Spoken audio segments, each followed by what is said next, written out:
There are many reasons why I believe the topic of cosmology and a flat Earth matters. It destroys the false theory of evolution.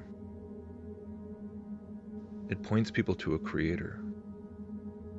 It reveals that the Bible is literally true in a sense that, honestly, most if not all of us did not previously realize.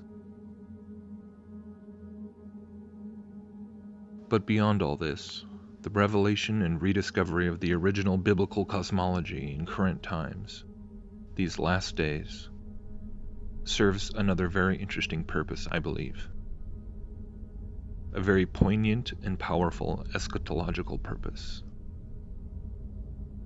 Because unlike virtually all other modern attempts to defend creationism, debunk evolution, or expose the satanic deceptions of this fallen worldly system, the difference here is that it takes you all the way back to square one. All the way back to questioning practically everything you were taught in your government-backed education. Questioning everything you grew up being programmed to believe through the television. Questioning almost everything you thought you knew about the cosmos and the history of mankind.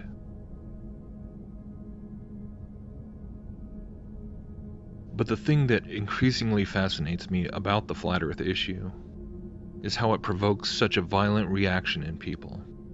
Not just people who are atheists and evolutionists, but from Christians. And not just any Christians, but even Christians who specialize in teaching on eschatology and researching Bible prophecy.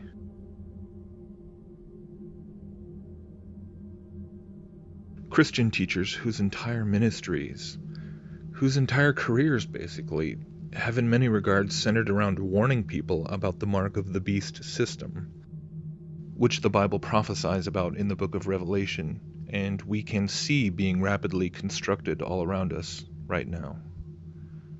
They talk about the mark of the beast, how it might actually be connected to Genesis 6 and have some genetic component, the transhumanist agenda, the alien deception, UFOs, underground government hybrid programs, the technological singularity, artificial intelligence, and on and on and on.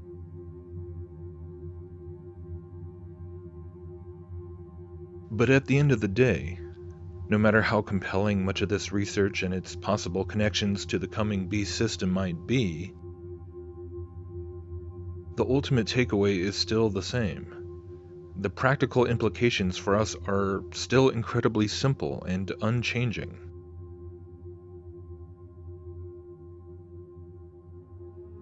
Don't take the mark.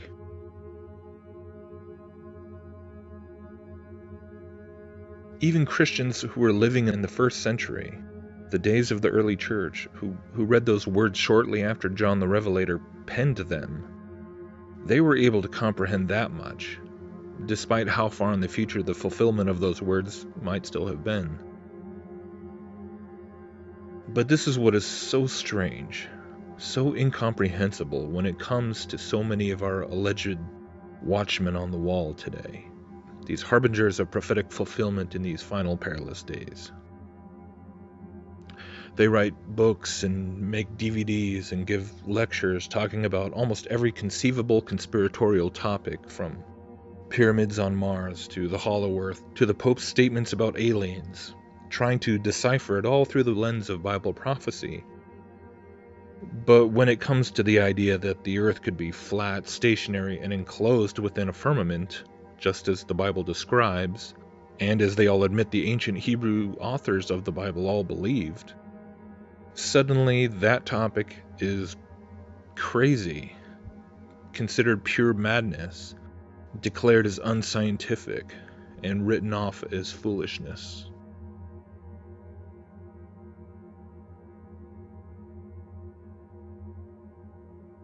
Suddenly, the men and women who supposedly are on the cutting edge of discerning the signs of the times, and avoiding the pitfalls of what the Bible calls the Great Deception, they can't fathom the idea that the enemy of men's souls would possibly be able to pull off a lie about something as fundamental as the earth itself, or the heavens above. suddenly we see them resorting to the same mockery that atheists aim at creationism. We see them appealing to the wisdom of this fallen and deceived world to try and justify themselves.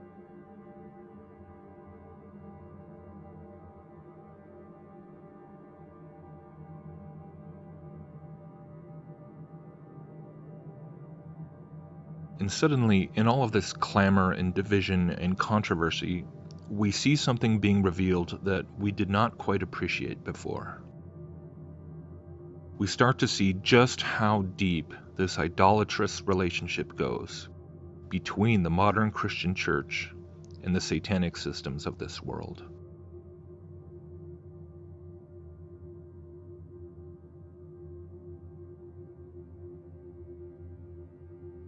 We realize how in so many ways we've continued to try to point to the Bible as the source of inspired truth, but at the same time try to find some way to make it agree with and validated by human wisdom.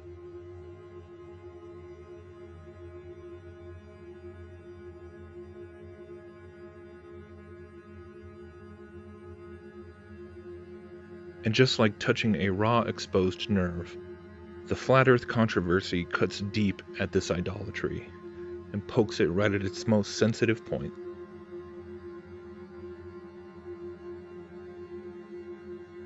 And this is how I see this last day's realization, this end times rediscovery, as being a true gift from above, even if most of the church is too stubborn to accept it.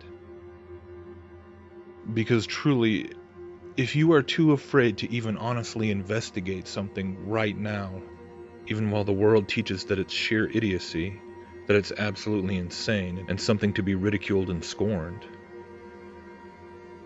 then how on earth do you seriously think you are going to fare when it finally does come time to make the decision to effectively walk away from every luxury of the civilized modern world in order to refuse to take the mark of the beast?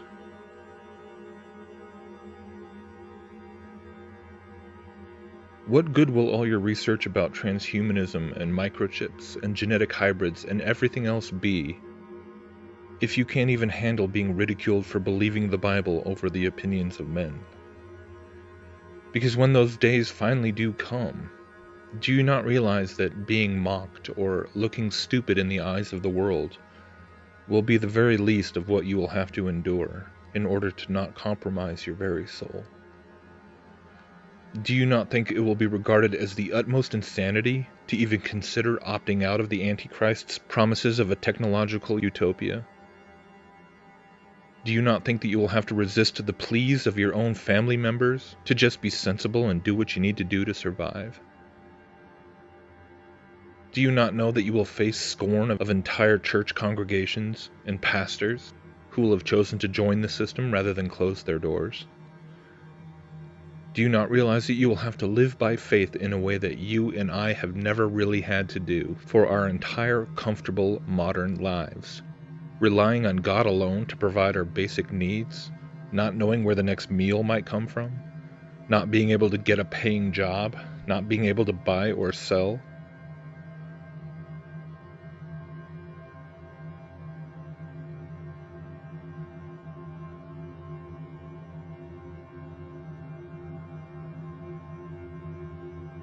Do you not understand that most of the people you know will think you are absolutely mad, that you've turned into some fundamentalist religious quack, if you actually leave all the conveniences of modern living behind, simply because you won't just take some little mark?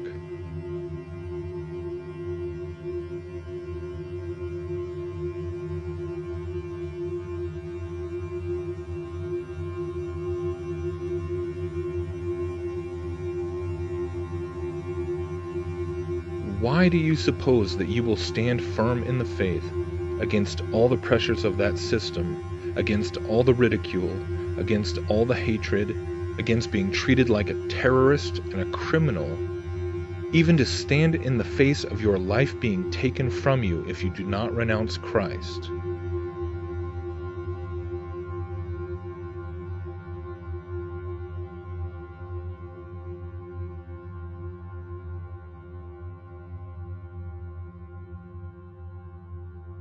if already, right now, you are too afraid of looking stupid.